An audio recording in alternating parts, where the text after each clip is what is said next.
اگه بیش از حد داری کار میکنی و خیلی برای کار کردن داری وقت میذاری و خیلی از اهداف رو میخوای محقق بکنی، احتمال داره که اعتیاد به کار داشته باشی و تکنیک های مدیریت زمان به دردت نخوره. سلام، امروز تکنیک شماره 79 از دوره 91 روزه است و من میخوام درباره کسایی صحبت بکنم که اعتیاد به کار دارن، معتاد به کار کردن هستن. ویژگی که از بیرون خیلی جذابه. از بیرون که نگاه میکنی صبح زود تا پاسی از شب داره کار میکنه، همیشه مشغوله، وقت نداره، برای هیچ کس وقت نداره و دائما داره کار میکنه.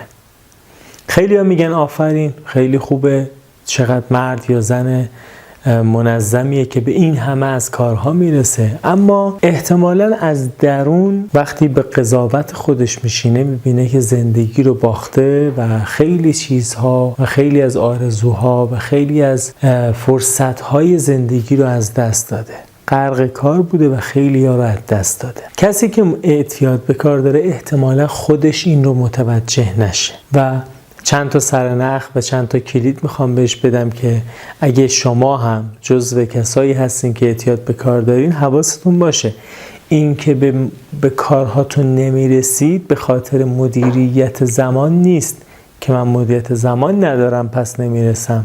نه، تو اسیری، تو گرفتاری، باید یه مقدار از فضای کار بیای بیرون. کسایی که استراحت و کار کردن و روز تعطیل و آخر ماه و اول ماه و همه اینهاشون گرفتار با همه و نمیتونن یک نظمی رو ایجاد بکنن که به موقع استراحت بکنن و به موقع کار بکنن، یکی از اون دسته هایی هستن که اعتیاد به کار دارن. اگه وسط مهمونی نشستی و قراری که بهت خوش بگذره اما به کار فکر میکنی، مسئله یابی میکنی و دلت میخواد که مثلا یک مسئله کاری رو حل بکنی، احتمالا شما هم جزو کسایی هستین که اعتیاد به کار دارید. اگه برای هیچ کدوم از دوستا و آشناها و فامیل هاتون وقت نمیذارید و در شبکه روابط انسانی حضور ندارید و دائما به خاطر کار با هیچ کدوم از اینها سر کار ندارید، احتمالا شما اعتیاد به کار دارید. البته این داخل پرانتز بخوام بگم، ما بعضی از اوقات در بعضی از پروسه های زندگی، در بعضی از بخش های زندگی، مثلا راه اندازی یک استارتاپ، در یک بازه زمانی فشار خیلی زیادی رو تحمل میکنیم که به اون کاره برسیم، به اون کار اصلیه برسیم و بتونیم اهداف و برنامه هامون رو پیش ببریم. مثلا دم کنکور، مثلا برای یک آزمون. اینجا این حجم کار زیاد به ما فشار وارد میکنه و انجامش میدیم و بعد از مدتی تمام میشه، اشکالی نداره. این اعتیاد به کار نیست، این توی یک بازه زمانی مشخص داره انجام میشه. اما اگر مادام ما گرفتار این حجم زیاد کار کردن هستیم، احتمالا ما اعتیاد به کار داریم. پرانتز بسته. بعضی از معتاد به کارها کسایی هستن که به موقع کاراشون رو انجام نمیدن. مثلا یک آزمونی وجود داره، به موقع اون کار رو انجام نمیده. یک برنامه نویسه میخواد یک برنامه رو فرض 2 هفته دیگه تحویل بده، 13 روز اول، 12 روز اول برای خودش میگرده و هیچ کاری نمیکنه و وقت تلف میکنه یه جورایی و اون 2 روز آخر رو انفجاری میخواد کار بکنه یا آزمون داره انفجاری میخواد بخونه که از پس اون مسئله بر بیاد. روشی غلط که در طولانی مدت ما رو فرسوده میکنه. در نتیجه اگر از این دسته افراد هستید، احتمالاً شما اعتیاد به کار دارید به شکل دیگریش. اگه توی این دسته از افراد معتاد به کار هستید، شما نباید برای کار خیلی بیشتر برنامه‌ریزی کنید. باید ترمز دستی رو بکشید، متوقف بشید، فکر بکنید و راه حل هایی که الان چند تاش رو خدمتتون میگم انتخاب بکنید. روش اول اینه که شما یک اولویت بندی از کارهاتون داشته باشید. مثلا ماتریس آیزنهاور که من در 4 قسمت به طور کامل اون رو آموزش دادم، به ما یاد میده که بعضی از کارها کم اهمیتن و بعضی از کارها پر اهمیتن و بعضی از کارها فوریان. ما وقتی این رو متوجه بشیم، برای همه کارامون به یک اندازه اولویت قائل نمیشیم. در نتیجه اون کار پر اولویت رو به موقع و با کیفیت بالا انجام میدیم و کارهای بی اهمیت رو خب با سطح پایینی از کیفیت انجام میدیم. ماها باید یاد بگیریم، ماها که معتاد به کاریم، من هم احساس میکنم که این اعتیاد به کار رو دارم، گاهی وقتا خیلی حجم کارهام زیاد میشه و فشرده است و استراحتم کم میشه، احساس میکنم که این اعتیاد به کار هست. وقتی بررسی میکنم، من هم از همین تکنیک هایی که الان به شما دارم میگم واقعا استفاده میکنم. یه بحث اینه که من بتونم اولویت بندی کنم، یه بحث دیگه اینه که من واقعا استراحت برای خودم در نظر بگیرم، یک زمانهایی برای هیچ کاری نکردن در نظر بگیرم. هیچ کاری نکردن و استراحت مطلق جزو همون روش‌هاییه که من در چند قسمت گذشته بهش پرداختم و مفصل در مورد صحبت کردم.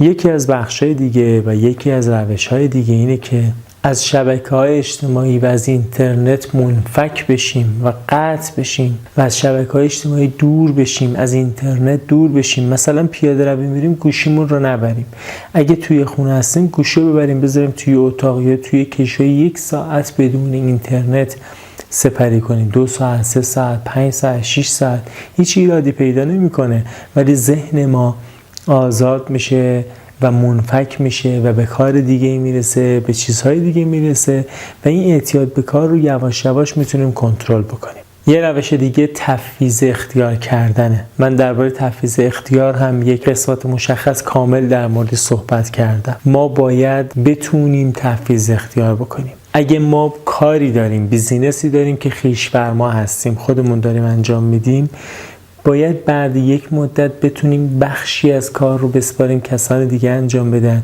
و ما حضور کمتری در اجرا داشته باشیم و بیشتر نظارت و رهبری داشته باشیم.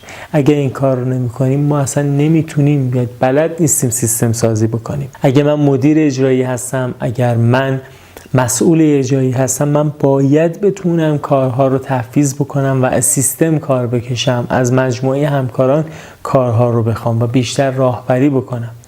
یکی از دلایلی که افراد معتاد به کار نمیتونن از کار کنده شن اینه که نمیتونن تفویض اختیار بکنن و پیشنهاد جدی هست که شما بتونید تفویض اختیار بکنید. هرچند یک مقدار کیفیت میاد پایین ولی شما این تفویض اختیار رو تمرین بکنید. خود تفویض اختیار هم یک مهارته و اینکه چطوری کارها رو قبول بکنیم و کارها رو بپذیریم از دیگران. عادت بکنیم کمالگرا یا بی‌نقص‌گرا نباشیم. نخواهیم که 100% کارها با کیفیت و 100% همه کارها انجام شده باشند. من توی این دوره چند قسمت مربوط به همین چیزها صحبت کردم که ناقص انجام دادن و بی‌کیفیت انجام دادن هم ایراد نداره. یه جاهایی لازم ما بی‌کیفیت انجام بدیم که انجام بدیم. در مورد اعتیاد به کار صحبت کردم، چند تا روش هم در موردش گفتم که چطور میشه این رو کنترل کرد. همین میخوام قسمت ها خیلی ساده باشه، خیلی اجرایی باشه و شما راحت بتونید اجرا بکنید. اگه خواستید در موردش میتونید بگردید، محتواهای دیگه، کتابهای دیگه وجود داره، میتونید بگردید و کاملتر بخونید و کاملتر بدونید و بهتر اجرا بکنید. با همین چند تا توضیح کوتاه شما میتونید آگاه بشید که آیا اعتیاد به کار دارید یا نه و اون رو کنترل بکنید. این تمرین شماره 79 از دوره 91 روزه است و من هر روز یک تمرین و هر روز یک گام کوچک رو به شما پیشنهاد دادم که مدیریت زمان و برنامه‌ریزی بهتر رو در زندگی خودتون داشته باشید. برای اینکه همه این محتوا رو، چه فایل صوتی، چه فیلم و چه کتابش رو به رایگان دریافت بکنید، به وبسایت من sajjadsuleimani.com مراجعه بکنید. علاوه بر این دوره آموزش‌های رایگان بیشتری هم وجود داره و میتونید ازش استفاده بکنید. ممنون از توجهتون.